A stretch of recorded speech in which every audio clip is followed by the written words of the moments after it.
Prince Harry is keeping Princess Diana's landmine legacy alive. He wants to finish the job. During his whirlwind visit to New York City, one of Prince Harry's key stops was an event supporting the Halo Trust, a humanitarian organization dedicated to creating a mine-free world, a cause close to his heart and championed by his late mother, Princess Diana. The Halo Trust, which operates in over 30 countries and territories, is renowned for its work clearing landmines and war debris. The organization gained international recognition when Princess Diana famously walked through an active minefield in Huambo, Angola, in 1997, drawing global attention to the need for an international landmine ban. Harry powerfully honored his late mother's legacy in 2019 when he retraced her iconic steps through the same minefield, Angola. Hello viewers, please remember to subscribe and click on the notifications bell icon, so you will be notified whenever we upload new cookies about the British royal family.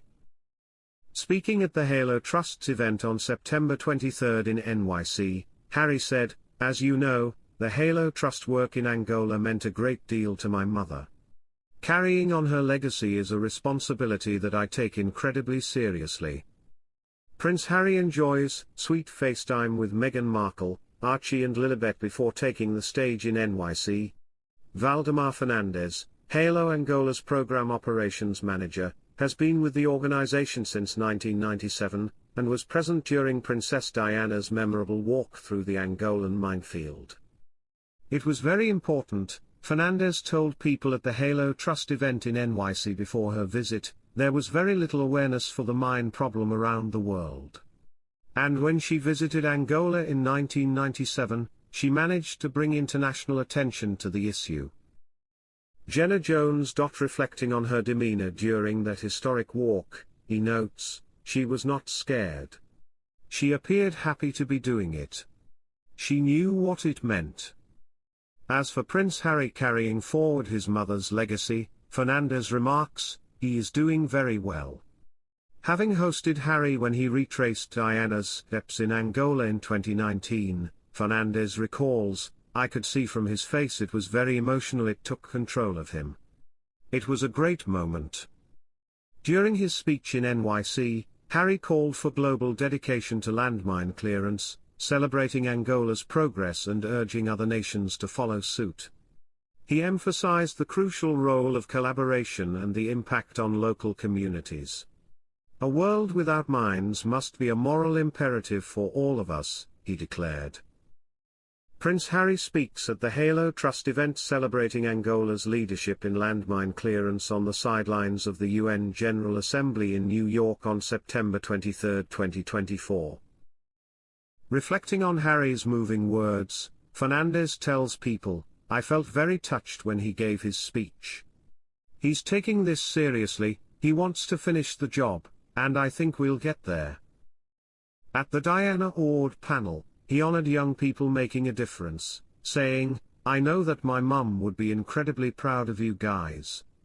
The Duke also spoke at an event for the Halo Trust, reflecting on how fatherhood has impacted his perspective on landmine clearance.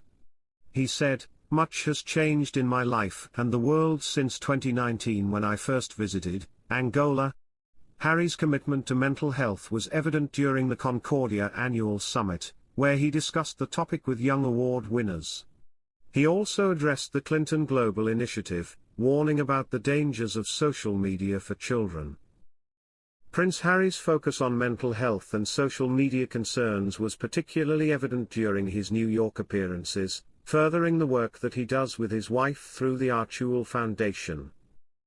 Prince Harry's visa drugs case records to remain confidential as U.S. court rules. The Heritage Foundation's lawsuit regarding Prince Harry's visa status was focused on his admissions of drug use in his memoir, Spare. A lawsuit brought by the conservative think tank the Heritage Foundation over Prince Harry's visa status has been terminated, per a Newsweek report. Earlier this year, Judge Nichols requested to review Prince Harry's visa records privately, and lawyers for President Joe Biden's administration confirmed in April that they had complied with this request. The case centered around the Duke of Sussex's admissions in his memoir, Spare, where he openly discussed his use of illegal substances such as cocaine, marijuana, and magic mushrooms. Of course, I had been doing cocaine around this time. At someone's country house, during a shooting weekend, I'd been offered a line, and I'd done a few more since, he wrote. Heritage argued that this fact alone makes him inadmissible to live and work in the United States. The organization filed a Freedom of Information Act lawsuit against the Department of Homeland Security, seeking to make Harry's visa documents public. Heritage's lawyers wrote, "The case comes about in the main because HRH, His Royal Highness, voluntarily and for immense profit admitted in writing to the elements of any number of controlled substance violations. The Duke of Sussex did so despite the fact that it is widely known that such admissions can have adverse immigration consequences for non-citizens and despite employing preeminent legal advisors on both sides of the Atlantic." On the other hand, government attorneys maintained that disclosing Harry's visa records would violate his privacy, arguing, "The records are particularly sensitive because releasing them, even in part, would reveal Prince Harry's status in the United States, which Prince Harry has not disclosed." They also stressed that the records would reveal the types of documents that Prince Harry used to travel to the United States, his admission status, and any immigration, or non-immigration, benefits that he may have sought under FOIA rules.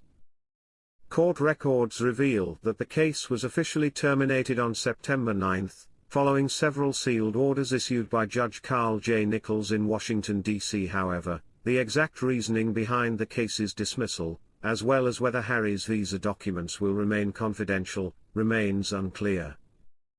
Kyle Brosnan, chief counsel for the Heritage Foundation's Oversight Project, told Newsweek, "Prince Harry repeatedly admitted to using illegal drugs in his memoir.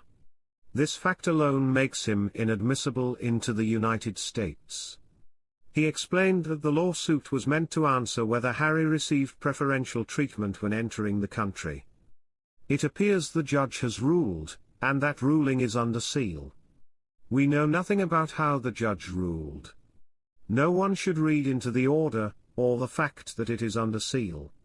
We have always said this case is unique and opinions can be initially sealed in such cases. We will continue to monitor the situation." Regardless of the prince's next step, what is clear is that his native UK will always hold a special place in his heart, and it could just be a tie that he can never properly cut. He put that very sentiment into words himself in his bombshell autobiography Spare that was released in January last year and is set for a re-release in paperback format this October.